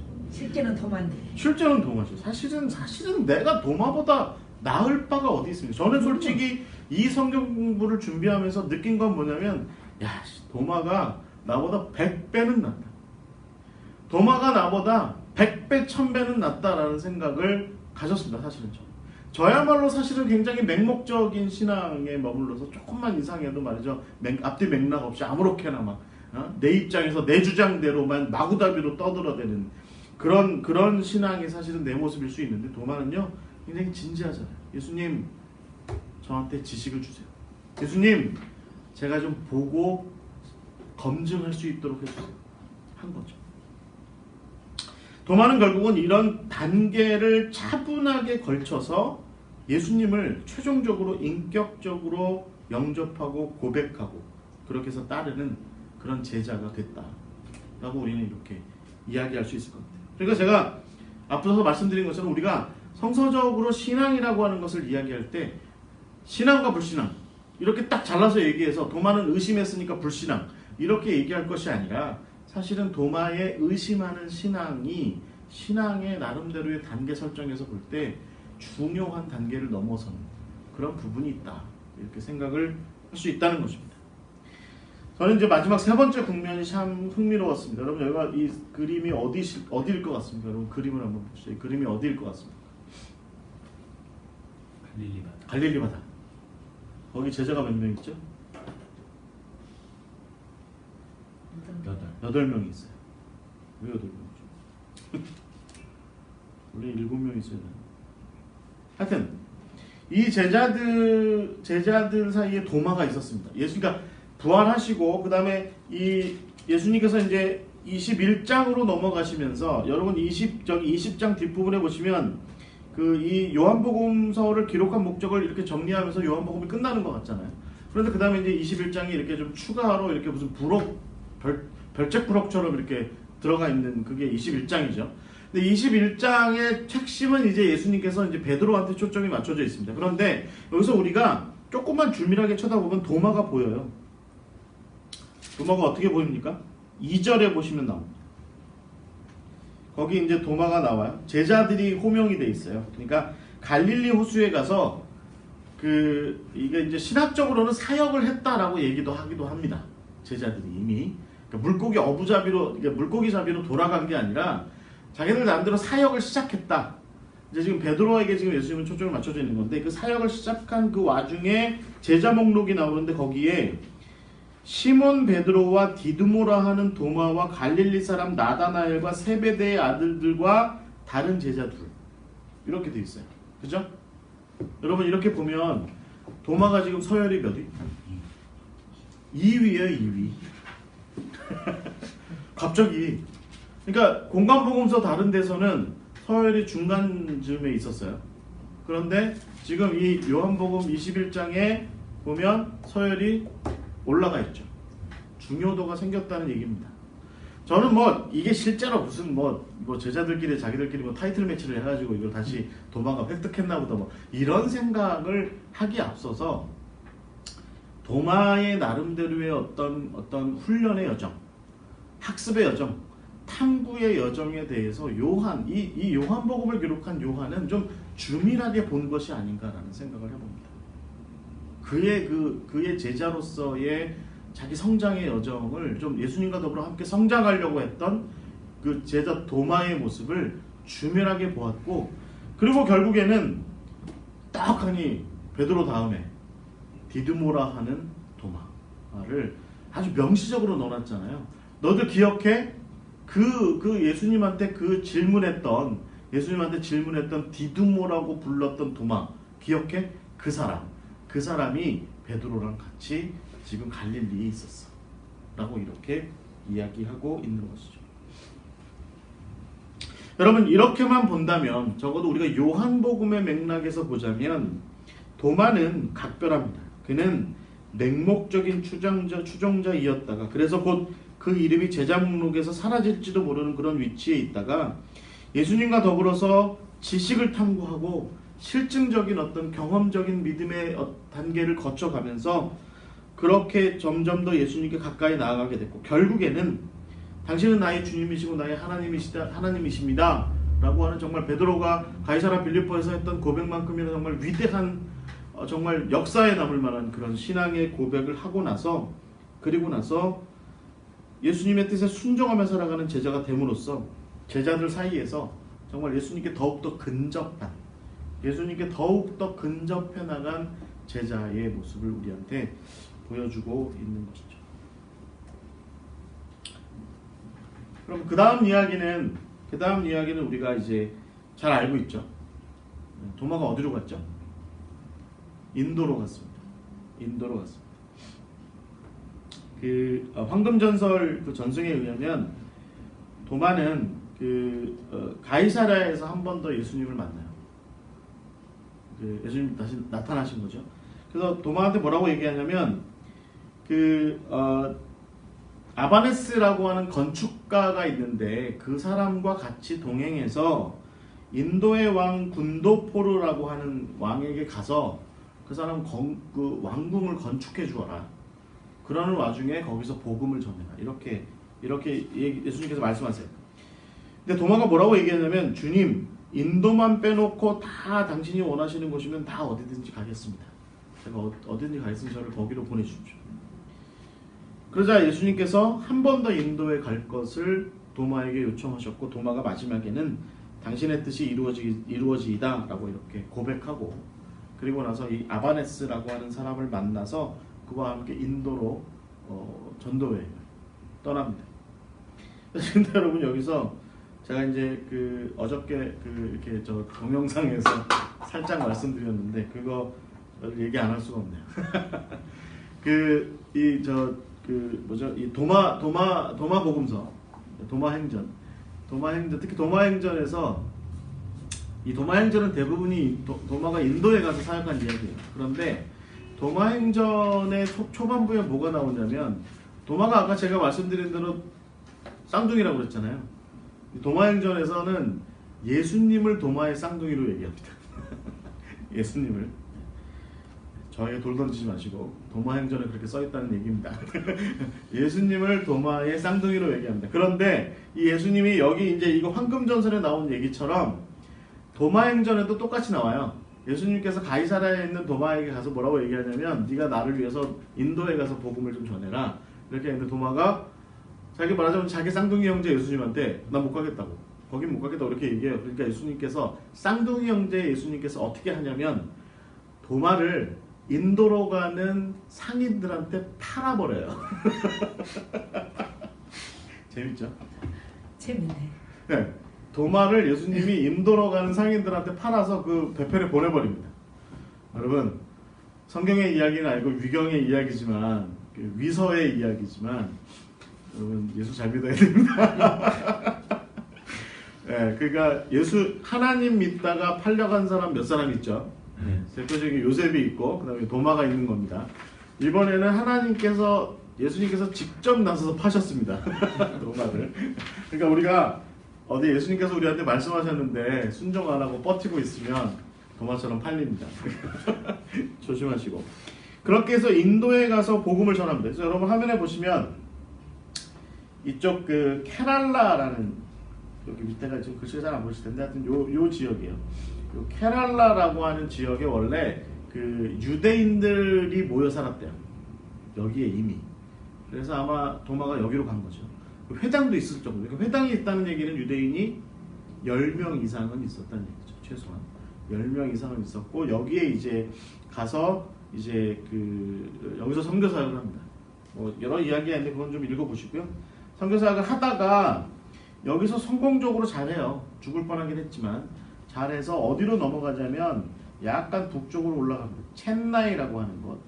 그 타밀나두라고 지금은 부르는 그 주의 이쪽 그러니까 인도 서쪽 편에서 인도 동쪽 편으로 가서 여기에 첸나이에 가서 전도를 하다가 제가 요즘에 제자에 대한 성경 공부를 하면서 좀 공통점을 발견하고 있는 게 뭐냐면 안드레도 그랬고 빌립도 그랬고 도마도 그랬고 공통점이 뭐냐면 통치자들의 아내를 건드립니다. 이게 뭐 나쁜 의미로 건드린다는 게 아니라 그들에게 복음을 전합니다. 이 통치자들의 아내는 대체적으로 그 이후에 남편 말을 잘 안 들어요. 남편들이 열받아 그래가지고 이 제자들을 잡아요. 사도들을. 그래서 이 도마의 케이스도 그렇습니다. 도마의 케이스도 귀부인들에게 복음을 전했고 귀부인들이 자기 남편들에게 이것을 이야기하는 와중에 말하자면 이제 일종의 가정 불화 비슷한 게 생긴 거죠. 그래서 특히 왕과 고관들이 이 도마를 이 첸나이 쪽에 있는 왕과 고관들이 싫어하고 그래서 결국은 이제 도마가 이제 어느 순간에 왕이 죽인 건 아니고요. 복음을 전하다가 그 지역의 신전을 관리하던 그 제사장에게 죽습니다. 창에 찔려서 목 베어 죽었다는 얘기도 있고 뭐 창에 찔려 죽었다는 얘기도 있고 하여튼 창에 찔려 죽은 것이 이제 일반적인 도마의 순교 이야기입니다. 나중에 첸나이 한번 가보시면 도마 아까 제가 초반부에 말씀드린 것처럼 도마의 무덤이 있고 도마 무덤 옆에 도마 누워 있는 모습 옆에 이렇게 창이 이렇게 있습니다. 여러분 이 도마는 결국 맹목적인 추종자에서 스스로 답을 찾아가는 신앙인으로 나아가 결국 예수님의 뜻을 깊이 받아들여 평생 알지도 못한 곳으로 가서 거기에서 복음을 전하고 순교한 사람이었습니다. 도마는 의심하여서 합리적인 길만을 따지던 제자에서 예수님과의 관계 안에서 고백하고 순종하는 제자로 나아갔습니다. 도마는 그렇게 신앙 안에서 변화하고 성장하고 성숙하는 그런 사람의 대표적인 그런 모습이었다고 우리가 볼 수 있을 것 같습니다. 우리가 보통 도마를 이제 믿음 없는 사람, 의심하여서 믿음 없는 사람 보통 그렇게 이야기를 많이 하는데 그러나 우리도 도마에게 좀 색다른 모습을 좀 보아야 될 것 같아요. 그러니까 예수님께서 말씀하신 것처럼 보지 않고 검증하지 않고도 믿는 단계로 나아가는 것이야말로 두말할 나위 없이 멋진 그런 제자의 모습이겠지만 그러나 실제로 신앙생활을 하면서 이런 사람 만나기가 쉽지 않죠. 정말 위대한 신앙인들에게나 이렇게 정말 예수님께로 말하자면 다이렉트로 달려가는 그런 예수님의 제자로서의 모습을 볼 수 있지만 뭐 여러분 말고 저 같은 참 부족한 사람은 도마의 발뒤꿈치 따라가기도 사실은 쉽지 않은 그런 모습이 있어요. 그래서 저는 도마에게서 어떻게 보면 평범한 그리스도인 순차적으로 신앙을 받아들이고 그 안에서 인간답게 성장하는 그리스도인의 모습을 보게 됩니다. 믿음은 일정한 길을 따라서 순차적으로 성장하는 게 맞을 수도 있습니다. 중요한 것은 그 성장판을 갖는 것 같아요. 그 성장판은 뭐냐면 바로 늘 예수님 곁에 있는 거죠. 도마처럼 늘 예수님과 함께 동행하는 거죠. 그 성장판을 가진 채로 예수님께 좀 뜬금없이 살기도 하고 또 그런 와중에 또 예수님께 합리적으로 또 예수님께 대해서 합리적인 의심을 해가면서 그렇게 나아가다 보면 어느 순간에 그 예수가 우리의 인생의 주님이시고 하나님이시다. My Lord, My God 이렇게 고백할 수 있는 그런 자리로 나아갈 수 있지 않을까 생각해 봅니다. 정리해보자면 도마는 아주 맹목적인 사람이었습니다. 여러분 이 맹목적인 사람이라고 하는 이 맥락 없는 모습이 뭐 굉장히 아주 각별하고 특별하고 저주받은 사람들한테만 있는 그런 모습이 아니라 우리는 여러분 민수기서 22장에서 발람 선지자 같은 사람도 바로 이런 모습으로 얼마든지 볼 수 있어요. 그렇죠? 나귀는 보는 천사를 나귀는 듣는 하나님의 음성을 발람은 보지도 못했고 듣지도 못하는 이런 모습. 그런 모습이 바로 우리의 모습. 그래서 결국은 하나님의 세상 구원을 향한 하나님의 이 우주를 다 그렇게 이끌어 가시는 그 큰 맥락 안에서 우리가 서 있지 못하고 보지 못하고 또 말하지 못하고 행동하지 못하고 맥락 없이 맹목적으로 장님처럼 그렇게 행동하는 모습이 그런 도마와 같은 모습이 바로 우리에게도 얼마든지 있을 수 있다. 중요한 것은 그럴 때 예수님과 그럼에도 불구하고 예수님과 동행하는 것이 중요하다는 것이죠. 또 한 가지는 의심을 앞세우는 신앙인의 모습. 그것에 대해서 우리가 한 번쯤 곱씹어 볼 필요가 있다는 것이죠. 정말 믿음이 좋아서 의심 없이 주께서 계신 그곳을 향해서 주께서 달리신 십자가를 향해서 하나님께서 예배하고 계신 그 하나님 나라를 향해서 의심 없이 달려나갈 수 있다고 한다면 그거야말로 정말 축복받은 신앙인이라고 저는 생각해요. 하지만 의심이 생길 수 있죠. 그럴 때 그 의심의 고삐를 더 땡겨보는 것도 필요할 것 같습니다. 한번 과감하게 의심하는 거죠.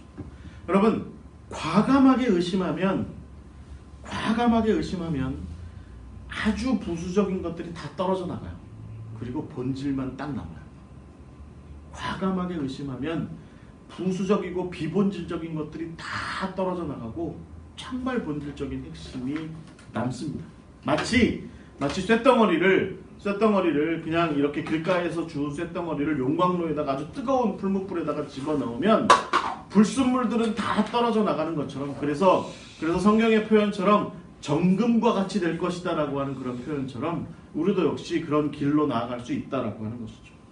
히브리서 11장의 1절 말씀에 뭐라고 기록되어 있습니까? 믿음은 바라는 것들의 실상이요 보지 못하는 것들의 증거다. 이렇게 얘기하죠. 말하자면 assurance, 우리가 확증하는 신앙을 갖는 것이 중요하다라고 하는 것이죠. 확증하는 신앙. 그래서 의심하는 것을 통하여서 우리가 그것을 통하여서라도 더 깊고 더 분명한 신앙의 자리로 나아갈 수 있다라고 한다면 그런 길을 한번 걸어보는 것도 필요하다. 그런 단계를 차라리 순차적으로 거쳐나가면 성경에 제가 좀 전에 말씀드린 것처럼 정금과 같이 나아질 것이다. 정금과 같이 나오게 될 것이다. 라고 하는 그런 말씀처럼 우리의 신앙이 그렇게 순전하게 될 것이다. 생각해 볼 수 있을 것 같습니다. 도마를 찾아보니까 늙고 대머리인 도마가 나왔어요. 저 모르겠어요. 네. 도마의 인생, 네. 탐구하는 자의 인생이죠. 탐구하는 자의 인생. 그래서 저는 마지막으로 여러분 좀 우리가 정리해 보고자 한다면 의심하는 신앙이라는 것에 대해서 한 번 좀 더 생각해 보아야 할 것 같습니다. 예수님께서는 자신의 몸을 내어보시면서 믿음 없는 자가 되지 말고 믿음 있는 자가 되라 이렇게 말씀하셨습니다. 보고 믿는 것보다 보지 않고 믿는 것, 그것의 가치가 더 있다. 네. 그래서 우리가 더 높은 경지가 있다라고 하는 것은 늘 염두에 두어야 될 것 같아요.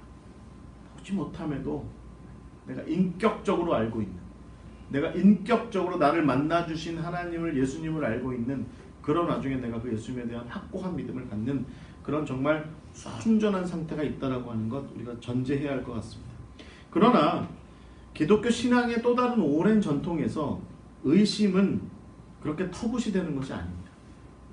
의심이라고 하는 것은 기독교 신앙에서 터부시 되던 것이 아니에요.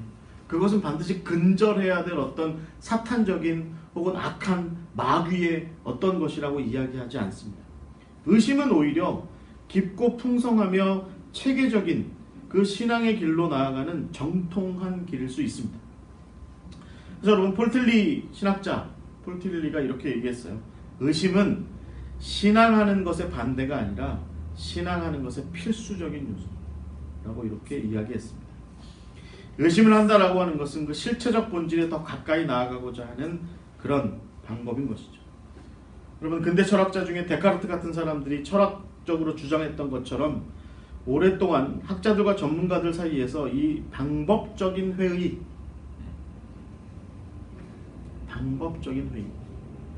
한번 의심하는 것이죠. 그러니까 참 진리가 무엇이냐라고 하는 것을 알기 위해서 한껏 의심해 보는 겁니다. 이 방법적인 회의, 합리적인 의심은 우리로 하여금 진리 본체로 나아가게 할 수 있었던 굉장히 중요한 그런 방법이었습니다. 여러분 이것은 신앙의 길에서도 마찬가지인 것 같아요. 우리 신앙의 대상으로서 하나님을 보다 더 깊이 바르게 알기 위해서 우리는 우리 신앙의 대상에 대해서 의심합니다.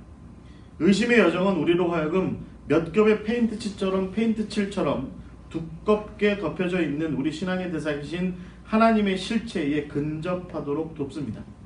합리적인 의심이 이미 우리가 알고 있는 하나님에 대한 개념과 진술들의 그 오류의 가능성, 그 오류의 가능성들을 발견하도록 하고 그래서 참이신 하나님의 본체를 만날 수 있도록 하는 것이죠. 그렇게 해서 밝혀진 하나님이 꼭 합리적이어야 하느냐, 하나님이 그렇게 해서 합리적인 의심을 통해서 발견된 그 하나님, 그것에 제한되어야 하느냐, 그러지 않을 수도 있습니다. 하나님이 합리성 안에 머물러만 계신다고 한다면 우리는 그분을 하나님이라고 할 수 없습니다. 근데 왜 우리는 합리적인 의심을 한번 추구해 보아야 할까요? 저는 이렇게 얘기할 수 있을 것 같아요. 적어도 우리가 오늘 성경 말씀에 도마를 통해서 배울 수 있는 것, 혹은 우리가 조금 전에 앞부분에서 나누었던 기드온이나 혹은 모세나 이런 사람들을 통해서 우리가 배울 수 있는 건 뭐냐면 하나님께서는 우리에게 눈높이를 맞추시고 예수님처럼 당신의 몸을 보이시고 당신의 마음을 보이시고 당신의 행동을 우리에게 보여주신다는 거죠. 우리가 의심하면 보여주신다는 거죠. 그래서 우리의 얼토당토하는 의심이 아니라 합리적인 의심에 발맞추어서 우리를 납득시키시고 우리를 설득하시는 그런 하나님이 바로 우리의 하나님일 수 있다는 거죠. 왜 우리가 이런 하나님을 생각하지 않을까요? 우리는 이런 하나님 생각할 수 있습니다. 예수님께서 제가 이 요한복음 20장의 이야기를 약간 좀 컨텍스트에 비추어서 말씀드렸잖아요. 제가 말씀드렸잖아요. 예수님 도마 왔냐?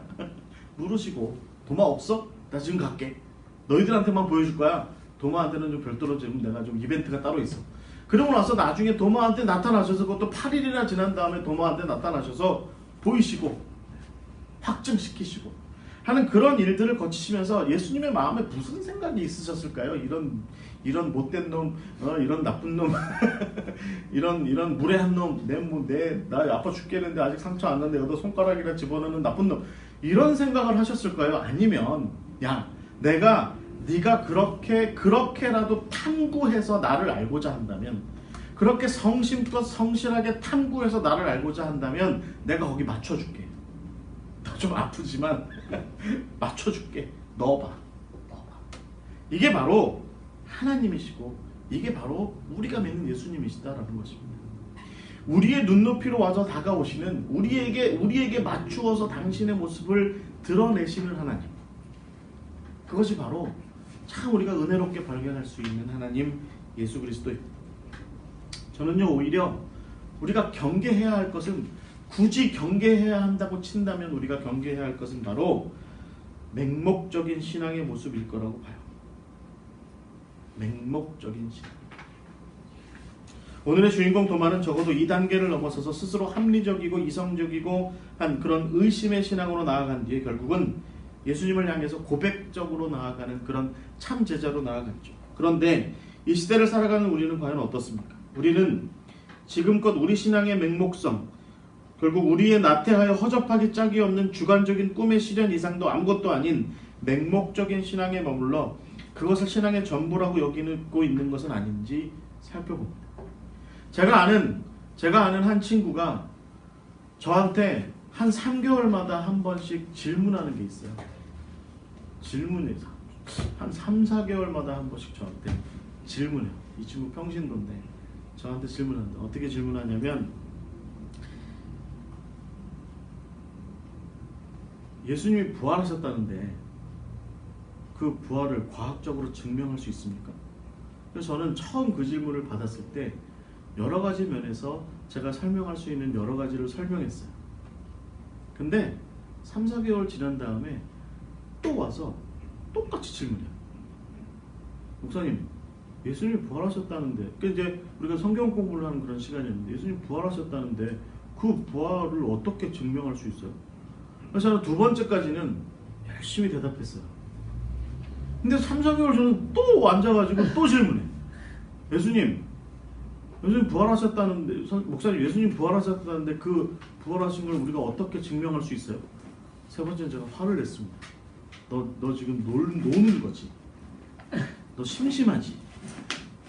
너 교회에 와서 특별히 뭐 할 일도 없고 하니까 그냥 평소에는 이런 생각 1도 안 하다가, 평소에는 예수님에 대한 생각 1도 안 하다가, 하나님에 대한 생각 1도 안 하다가, 교회에 대한 생각, 신앙에 대한 생각 1도 안 하다가, 지 하고 싶은 대로 다 하다가, 자기 놀고 싶은 대로 다 놀다가, 자기 먹고 싶은 거 다 처먹다가, 죄송합니다. 그러다가 가끔 교회에 와가지고, 교회 와서 심심하니까 그냥 한마디 툭 던지는 거지. 그냥 아무 생각 없다가.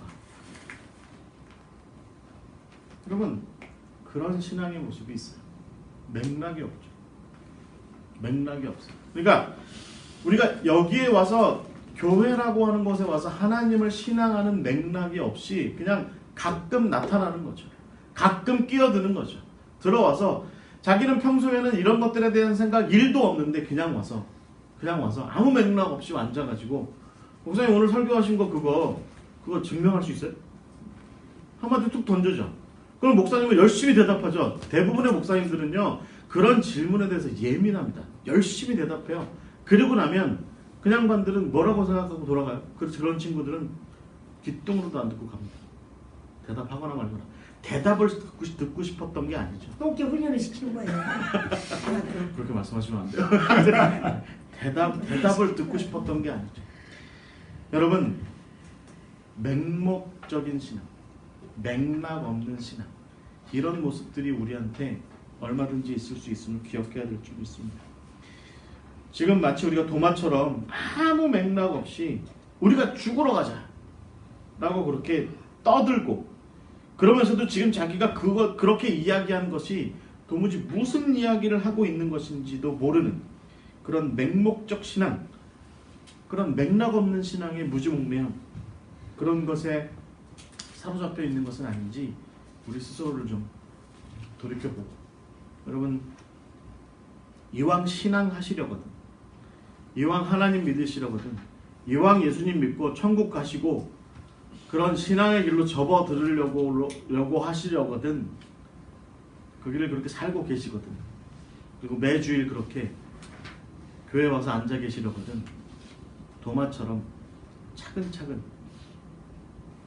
단계를 밟아 탐구하며 하나님께 나아가시기 바랍니다. 그렇게 진지하게 나오면요, 그렇게 탐구적으로 진지하게 나오는 당신의 자녀들에 대해서 하나님은 절대로 외면하지 않으십니다. 예수님을 다시 보내셔서 부활하신 모습을 다시 실질적으로 보이시는 한이 있어도 어떻게든지 깨닫게 하시고 어떻게든지 앞으로 전진하도록 하시는 분이 바로 우리 하나님, 예수님이십니다. 하다못해 여러분 우리는 도마 같은 신앙, 그런 길이라도 나아가야 될 줄 믿습니다. 혹시 질문 있으십니까? 그 도마행전이나 도마복음서 본의는 없지만 어쨌든 뭐 인도를 향한 선교라든지 그런 내용들이 어쨌든 다 신뢰성을 갖추고, 예, 우리는 또 그대로 좀 받아들이는 편인가요? 도마행전의 이야기들은 어느 정도는 뭐 좀 볼 필요도 있죠. 근데 도마행전도 그렇고 복음서 둘 다 예수님 쌍둥이라고 기록이 되어 있나요? 네. 그래서 도마복음서는 우리가 보통 이제 그 영지주의 문서라고 보통 얘기하고 있고요. 그리고 이제 그거는 이제 다른 복음서들의 표현처럼 이제 예수님의 행적에 대한 이야기가 주로 담겨 있는데, 제가 이제 뭐 이 부분의 전문가는 아니라서 잘은 모르겠지만 상당히 많은 부분, 어떤 부분은 실제로 복음서에서 이제 이렇게 그 맥락을 같이 하고 있는 그런 부분도 있고, 어떤 부분은 이후에 이제 새롭게 형성되는 그런 부분도 있고. 그 한 가지 더 있는데, 제가 인도 쪽은 잘 모르긴 하지만 어쨌든 그 전에도 그 당시에도 카스트 제도가 계속. 카스트 제도 그거 잘 모르겠네. 예, 어쨌든 이때는 제가 알기로 그 헬라화된 인도 왕국, 예. 뭐랄까 인디아 그릭 왕국인가 하여튼 뭐 이런 게 북쪽에 좀 있었고, 예. 제가 인도 역사에 대한 잘은 몰라요. 그런데 이때는 좀 많이 이렇게 나누어진 예. 상태, 여러 분권 왕국으로 소왕국들로 뭐 이렇게 나누어진 상태였죠. 이때 비슷한 시절에 아유타 겐지스강 중간 지역에 예. 아유타인가 거기에서 그 나라가 멸망하는 바람에 예. 허황후께서 네, 김희김 씨. 김희김 씨요? 예. 예. 윤화 씨 조상께서 예. 중국을 거쳐서 이렇게 배를 타고 김해로 오신 스토리가 있죠. 그래서 이때 당시에 인도는 이렇게 이렇게 통일 제국은 아니었던 걸로 제가 알고 있어요. 예.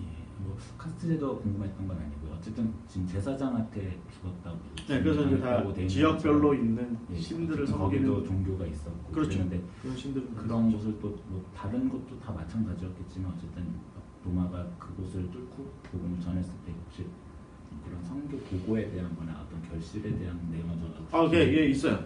네. 그런 스토리들이 있습니다. 예를 들면 이거 제가 이런 얘기를 다 안 했는데, 아까 제가 누구죠?